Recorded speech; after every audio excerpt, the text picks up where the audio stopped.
Hi, my name is Dave, and today we're going to be going over the installation of the CMC Triggers Glock flat face trigger for your Glock handgun. Now before we begin installation, we do recommend gunsmith or armorer installation. Installation is pretty straightforward, however you will be required to disassemble the frame of your handgun to install the trigger. The trigger features the patented signature flat face trigger that CMC Triggers is known for. This offers a nice, comfortable press and a visually unique design. The trigger gives the shooter a clean take-up and a short reset. It is important that you specify the generation and caliber when you are making your purchase. This is because the trigger housing is specific from generation to generation, and the ejector is specific to caliber. Making sure you have the proper generation and caliber selected will ensure that the pistol performs as it should with the trigger installed. The only tools needed for installation are a 3/32 punch. An armorer's punch or a standard 3/32 pin punch will work just fine. Before we begin installation, safety is the #1 rule when working with any firearm. Make sure that your work surface is clear of any ammunition or magazines and that the firearm is unloaded. Remove a magazine if one is present, lock the slide to the rear, and verify that the magwell, loading area, and chamber are clear of any ammunition. We can now verify this and begin installation. We will begin by removing the slide from the frame. Now again, it is important to verify that the firearm is unloaded because in order to remove the slide from the frame, we do need to press the trigger on an unloaded firearm. If you have any questions on how to perform this procedure, be sure to check with the owner's manual that came with your handgun. We will begin by removing the locking block pin with the punch. We can simply push the pin straight out with the punch. A moderate amount of force may be necessary.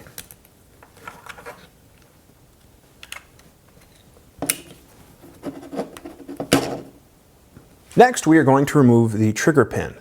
Now this may be a little bit more difficult and you may have to move the slide stop lever up, down, and around as there is a groove on the pin that interfaces with the slide stop lever. If you find yourself having to use an amount of force that doesn't seem reasonable or the pin just simply isn't moving, chances are the pin is stuck on the slide stop lever. Move the slide stop lever around to align the hole in the slide stop lever so the pin can pass through.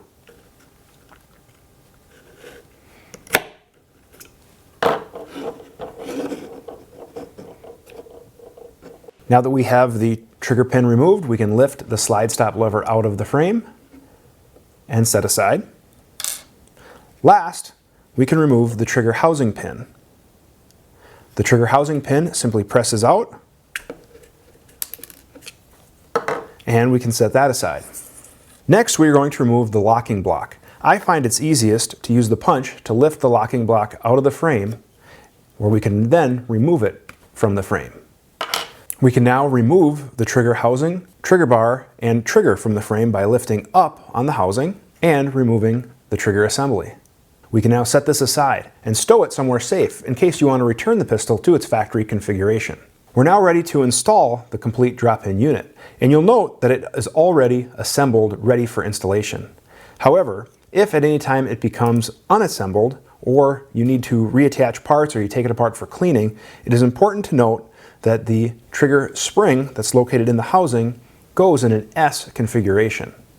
Make sure that that trigger spring is in the proper S configuration before assembling. Now that the trigger spring is in the S configuration and the hook of the trigger is in the groove of the bottom of the trigger bar, we can go ahead and make sure that the trigger bar is in the housing as shown and everything is in alignment. The trigger bar will rest on the connector.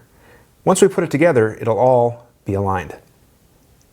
We can now put the complete trigger assembly into the frame, making sure that the trigger goes in the hole on the frame and the housing goes in the frame as shown. We can press straight down, making sure that the trigger bar is in alignment with the frame and everything seats into position. We can now reinstall the locking block. We are now ready to reinstall the pins with the punch. The first pin that is installed is the locking block pin. I install this on the right side of the frame and I'll simply press it into place, and then using the punch I can complete the installation of the pin. Now we're ready to reinstall the slide stop lever. The slide stop lever goes into a groove in the frame, and the hook of the spring goes underneath the locking block pin. Push forward into position until the slide stop lever is in position, and if we look through this hole here, we can see that we have a clear hole for the trigger pin. Look down at the frame and verify that everything is in alignment, so that way our pin can go straight through. We can now install the trigger pin, and you may find if you feel resistance, you may have to move the trigger back and forth slightly to get the hole in the trigger to align with the path for the pin.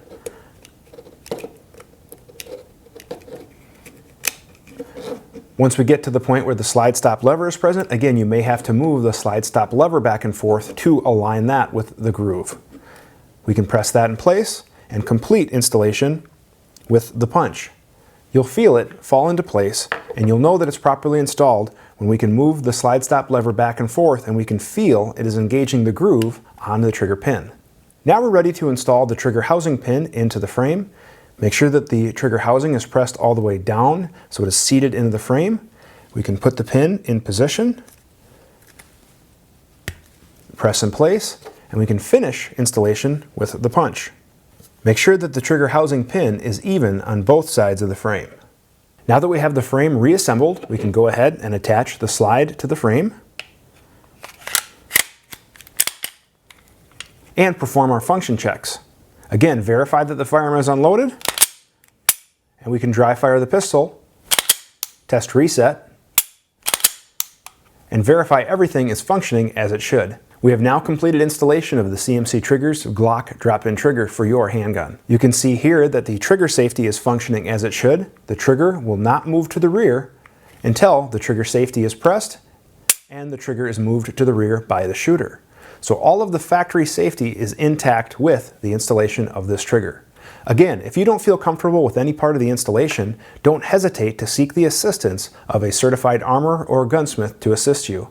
Additional information can be found online, or you can contact the technical support team by telephone. Thank you very much for watching, and have a great day.